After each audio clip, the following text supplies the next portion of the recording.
Di situ KJ masuk peringkat ketiga, burung dari kampung Om. Itu terakhir di MP ini tiket utama gitu kan. Tiket 2,2. Dan lawannya burung-burung di atas setengah miliar lah bisa saya katakan. Kita coba peruntungan main ke tengah, ya alhamdulillah akhirnya rasa khawatir kita terobati dengan masuknya KJ peringkat ketiga di tiket 2,2 juta. Ini kan maksud saya yang tadi saya bilang, ini lawan-lawannya ini pada semua dapat mobil. Dari 5 besar itu di kelas utama itu dari ke-1 Bima, lalu kedua itu Mabes, ketiga ya KJ burung kampung. Nah yang keempat ini masuk Fuso, setelah Fuso ya kelima QQ.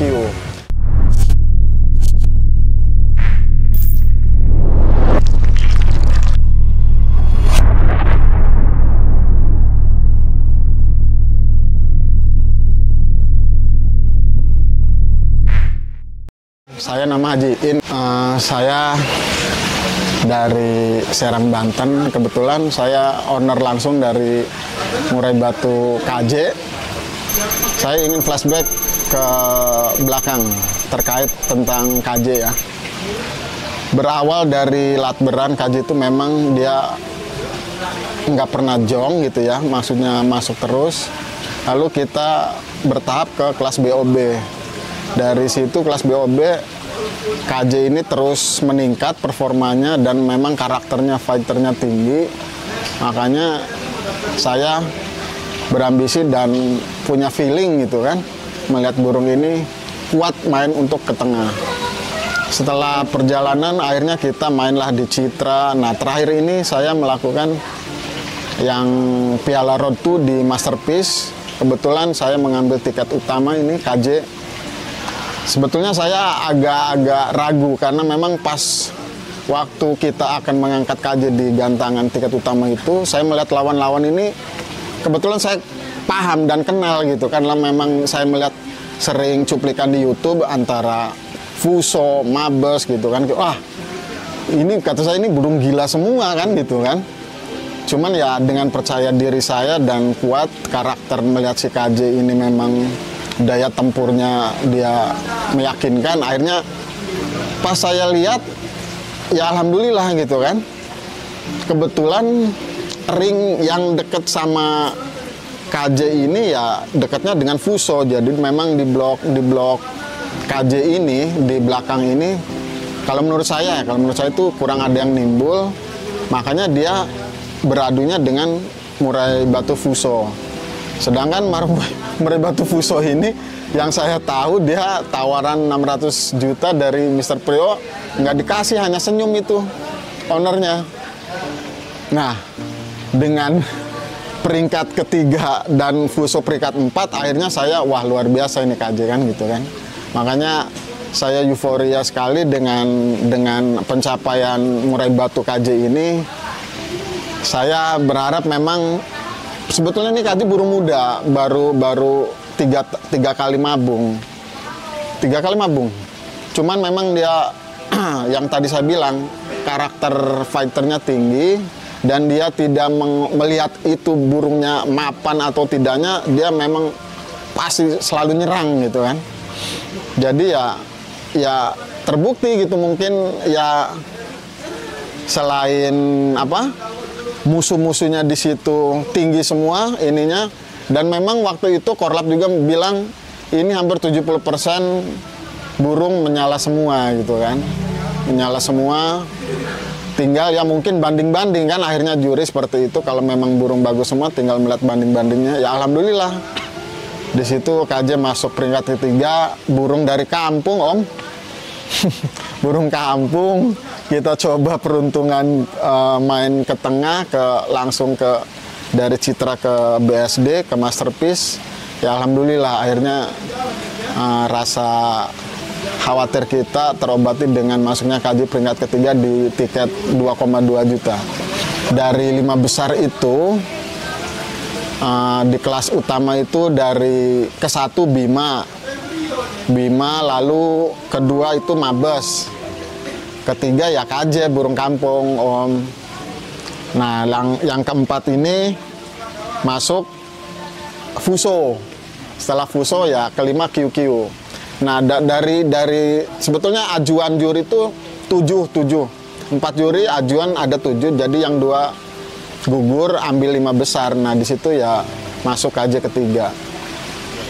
Dan kalau melihat harga-harganya burung kampung saya ini di tiket utama, itu menurut prediksi saya, dan saya sering mantau di YouTube, itu di atas 500 juta semua, Om. Ya, setengah miliar lebih malah. Karena ada yang 600, ya 600 Fuso nggak dikasih malah sama Mr. Priyo kan. Karena memang kemarin dia juara ngambil mobil di Viking kan. Pas itu ketemunya dengan burung kampung gitu kan. Ya tapi alhamdulillah dengan kerendahan hati saya juga, mungkin Kaji juga waktu kemarin itu memang kerja maksimal, ya akhirnya bisa bersaing gitu kan dengan burung-burung artis lah bisa dikatakan. Berarti memang ini bisa dikatakan ini pertama kalinya Om di tiket mahal. Betul, saya baru ini KJ yang tadi saya bilang, makanya saya baru kali ini dari urutan saya, tahapan saya memainkan KJ ini baru ke tiket utama di Masterpiece pula, tiket utama 2,2 ini. Jadi memang baru pertama saya. Alhamdulillah ya masuk 5 besar dan masuk ketiga gitu kan. Jadi dengan apa KJ ini tahapannya, levelnya lah ya bisa dibilang dia bisa main di tengahnya, akhirnya ya banyak bos-bos juga pada mengajukan tawaran sebetulnya ya. Mengajukan tawaran. Dan ya sekali lagi karena memang saya sebetulnya nggak ada niat pengen jual, cuman kan kalau memang ya harga cocok bagi saya ya bisa dipertimbangkan akhirnya kan gitu kan. Itu sih maksudnya kalau saya bisa kasih. Nah, sekarang kalau saya nanya, apa sih keistimewaan KJ di mata Pak Haji? Keistimewaannya selain burung muda, ya nggak muda banget sih, maksudnya kan burung-burung udah 3 kali ngurak atau 3 kali mabung. Dia itu yang saya lihat tadi itu karakter fighternya memang sangat tinggi gitu kan, dan dia itu dia tuh nyari. Jadi maksudnya begini, pas dia digantung itu dia nyari nih mana nih yang lawan yang sekiranya fighternya tinggi. Nah dia tuh nyosor tuh biasanya tuh nyari gitu kan, nyari lawan gitu tuh. Karena kadang kalau misalnya dalam satu barisan gitu nggak ada yang nonjol, dia malah nyarinya ke arah tengah gitu tuh. Jadi kalaupun jauh gitu tapi kedengar kan otomatis tuh, nah dia udah tuh nyamannya di situ tuh gitu. Jadi yang di sekitar dianya kurang dia ikutin, biasanya seperti itu aja. Jadi keistimewaan bagi saya selain ya itu tadinya maksudnya burung muda yang nggak muda banget tapi daya fighternya sangat tinggi. Kalau menurut saya kalau untuk materi dia ngalir ya, maksudnya dia nggak monoton. Entah ya intinya ngalir lalu gaya materinya tuh roll tembak dia, maksudnya komplit gayanya komplit gitu. Sebenarnya dia ada metode settingan khusus nggak sih? Nah ini karena memang saya pekerja Om ya, yang saya bilang itu saya ini pekerja ya ASN lah, jadi yang namanya settingan itu KJ itu nggak ada Om. Nggak ada sama sekali. Dan di lapang pun kita nggak harus dibom jangkrik sekian lah, malam sekian, apalagi pakai ulet. Nah itu KJ nggak pakai. Makanya kenapa saya ke KJ ini sangat istimewa, karena dia ulet nggak kena sama sekali, nggak pakai dia.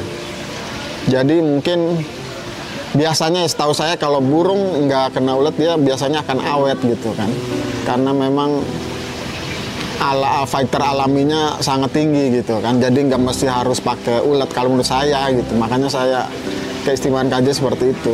Kalau simpelnya nih rawatan hariannya sampai lomba tuh apa sih? Seperti apa sih gitu? Simpel rawatan hariannya. Iya, maksud saya begini. Jadi pagi biasa ya standar kita embun kan dari jam 5 sampai berangkat kerja. Saya turunin dari setelah embun kena panas itu, masukin ke paran, udah saya tinggal kerja tuh. Pulang kerja jam 4, ya saya masukin lagi, saya kasih jangkrik. Berarti dia hidupnya sehari-harinya di Keparan. Keparan Om. Tiap hari. Paling dia istirahat misalnya Amin 1 minggu mau main, Sabtu baru kita full di sangkar bulat. Sangkar bulat itu pun nggak dikerodong Om. Ablak. KJ itu. Sendiri di rumah tunggal. Hanya masteran aja sih, masteran. Jadi sehari dari Senin sampai Jumat itu keparan. Tapi nggak di ini ya, nggak dibusa, maksudnya tinggal aja gitu. Mandi di situ. Enggak, kalau mandi kita di apa? Keramba. Seminggu 2 kali. Jadi pas hari Rabu sama pas mau misalnya main Minggu, Sabtu sore kita mandiin. Jangkriknya berapa? Jangkrik 10. Pagi 10. Nah, sore 10. Kroto seminggu 2 kali, hari Rabu sama pas pagi mau main tuh, minggunya gitu. Kalau metode penjemuran tuh dia gimana? Enggak, kita nggak ada misalnya harus jemur kenceng, enggak, karena menurut saya KJ ini kalau dijemur kenceng kayaknya tenaganya akan hilang ya. Jadi makanya paling kita jemur tuh pas dari jam 7 sampai jam 8 cukup. Jadi nggak harus sampai mangap gitu tuh, enggak KJ tuh. Dia sekiranya udah gelisah aja di dalam sangkar tuh, udah tuh saya turunin, langsung saya masukin ke parang. Seperti itu aja. Mandi seminggu 2 kali. Seminggu 2 kali. Tanpa ulat. Di lapangan. Nah, kalau mau lomba itu dijor lagi jangkrik lagi atau enggak dinaikin atau enggak ada. Jadi paling pas kita mau naik misalnya 3 sesi lagi atau 2 sesi mau naik, kita paling masukin jangkrik 2 biji, 2 ekor jangkrik ya untuk naikin biraya aja dikit. Udah. Minggu mau berangkat tetap 10. Iya, itu mah udah rutin harian. Gitu. Cuman ya setelah jangkrik pagi itu ya sekitar jam 9 kita kasih kroto lah. 1 sendok teh itu, cuman nggak harus penuh sih, dikit aja gitu. Paling itu aja udah, di lapang 3 sesi mau naik, 2 jangkrik tuh. Udah itu. Insya Allah gedur. Nah, KJ ini biasanya kalau ke lapang tuh bisa kuat berapa sesi Om? Bisa dijelasin lagi nggak? Kalau sepengetahuan saya ya, karena memang saya ngebaca karakter ini, dia memang full maksudnya full tenaga, full kekuatan itu di sesi awal. Insya Allah kalau KJ di sesi awal nggak akan kebuang, maksudnya pasti maksimal. Tapi kalau di sesi kedua, memang pernah waktu itu kita hat-trick 3 kali, 1-1-1. Nah, kadang gitu tuh, dia kerja, cuman nggak maksimal Om. Kerja tapi nggak maksimal. Tapi mungkin karena memang saya orang pekerja ya, jadi saya sudah nyaman di sesi pertama. Makanya kenapa saya kalau main ngambilnya tiket utama, karena saya tahu ini burung pasti kerjanya maksimalnya di awal. Sebetulnya kalau memang mau ngulik mungkin ya gitu. Dan saya memang udah nyaman, mungkin ada karakter juga bisa gitu kan. Cuman saya waktu settingan bekerja ya gitu. Makanya kenapa ini burung ada settingan dan nggak ada sistem di jor jangkrik istilahnya, apalagi sampai ulet di lapang, yang nggak ada. Makanya ya simpel gitu sebetulnya KJ, burung simpel lah. Karena memang saya tuh kalau untuk di media KJ ini memang saya katakan kurang lah ya. Maksud di sini kita kurang bukannya kita tidak bergaul dengan para media gitu. Memang saya nggak mau fokus ke arah seperti itu, Om. Yang penting saya gimana KJ ini main, masuk, kerja bagus, ya saya puas, udah cukup. Sebetulnya itu, sebetulnya itu saya ke situ arahnya saya ya. Bukannya saya tidak ke media tidak ini. Cuman memang saya ke media memang kurang ya karena fokusnya saya itu. Maksudnya biar waktulah gitu yang menjawab gitu. Maksud saya itu seperti itu. Tuh. Memang seputaran Banten dan ya masih terhitung main ke tengah terhitung terakhir di MP ini tiket utama gitu kan. Tiket 2,2 dan lawannya burung-burung di atas 0,5 miliar lah bisa saya katakan. Tapi memang ini bisa dikatakan klimaksnya main burung ya? Betul. Ada kebanggaan. Sangat. Jadi memang pas sekalinya saya turun di tiket utama ini memang tadi saya katakan itu pas saya lihat sangkar SMM gitu kan, SMM semua temboknya, lalu saya mengenal ya sedikitnya ini burung fuso kan, sebelahan hanya beda barisan aja, cuman tatapan dekat gitu langsung. Saya berpikir pas ngangkat burung ini agak gemeter terus terang, Om. Gemeter saya, Om. Gemeter, maksudnya ya Allah ini si KJ kuat nggak kan gitu kan, melihat karena jatuh ini kok temboknya SMM semua. Gitu loh, nggak ada tembok polos istilahnya kan, SMM semua. Cuman ya bismillah kan, saya kan bismillah ya, akhirnya ya kita pas-pasin udah turun.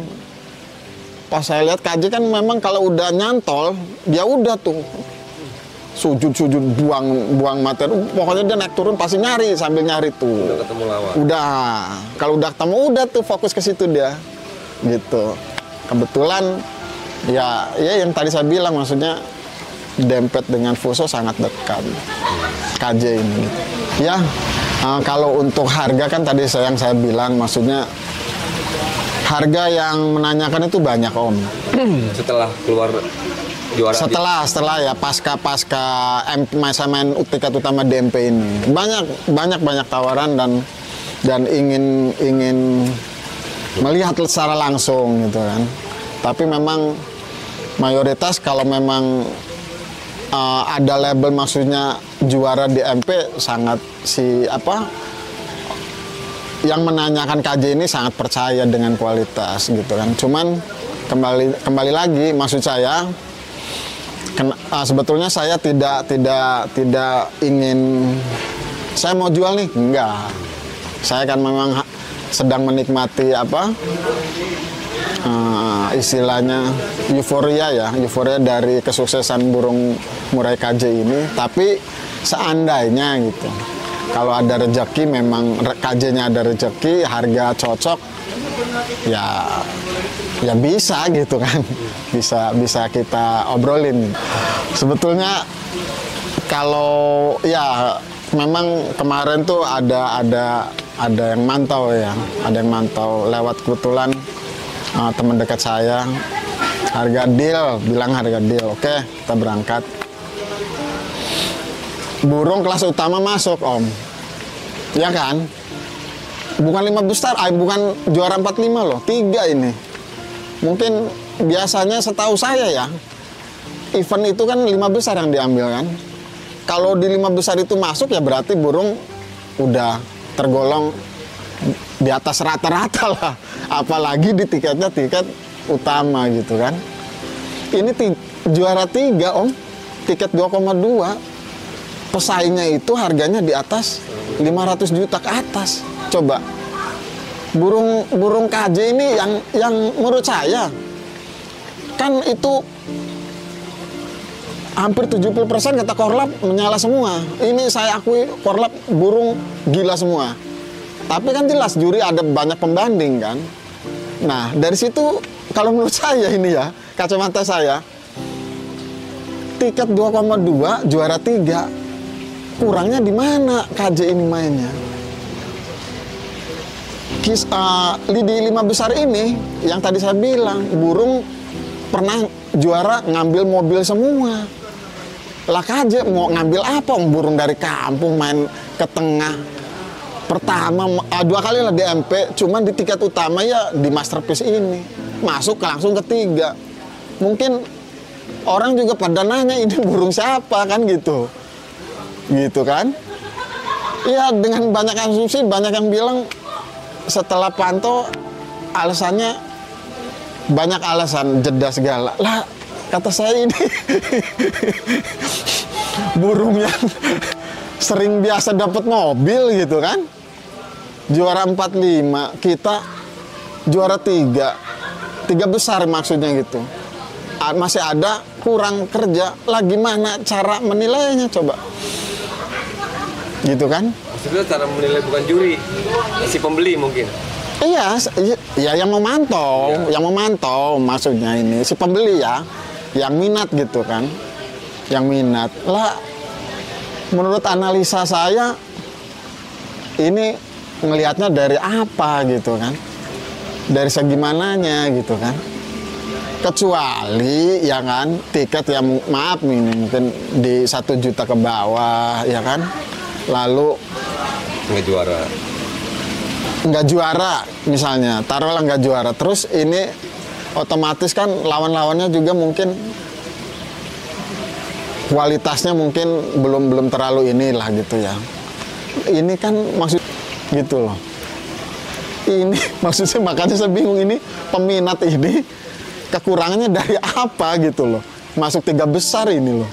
Tiket 2,2 di Masterpiece pula. Udah itu aja saya mah.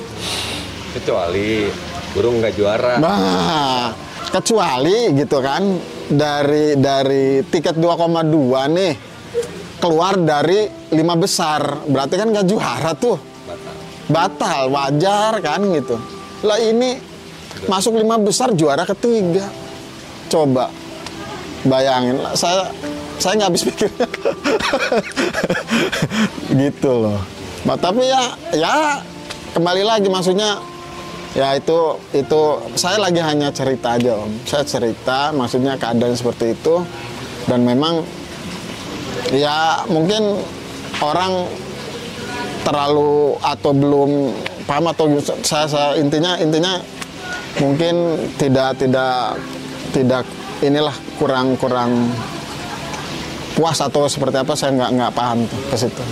Kan gini Om, biasanya manusia kan setelah ada kejadian itu langsung ngambil pelajaran Om, ya kan? Ambil pelajaran, maksudnya kalau memang ada peminat pantau lapang ya akan saya tegaskan gitu kan, akan saya tegaskan lah. Karena yang sudah ya jadi pelajaran kami, karena memang tadinya kenapa saya sangat percaya ya mainnya ini kan arenanya di Masterpiece gitu loh, bukan yang maaf ini misalnya di mana atau di mana, kan yang saya tahu Masterpiece katanya dibilang barometernya Murai Batu ya kan, masa iya gitu kan. Gitu aja Om. Saya ke situ sih. Ya, jadi kalau nanti ada yang mantau akan saya belajar dari kemarin, akan saya tegaskan maksudnya ini pantaunya seperti apa, ya kan? Kalau masuk berarti harus deal atau harus gimana kan gitu. Kalau nggak masuk harus seperti apa, dan itu harus saya tegaskan di awal Om. Gitu.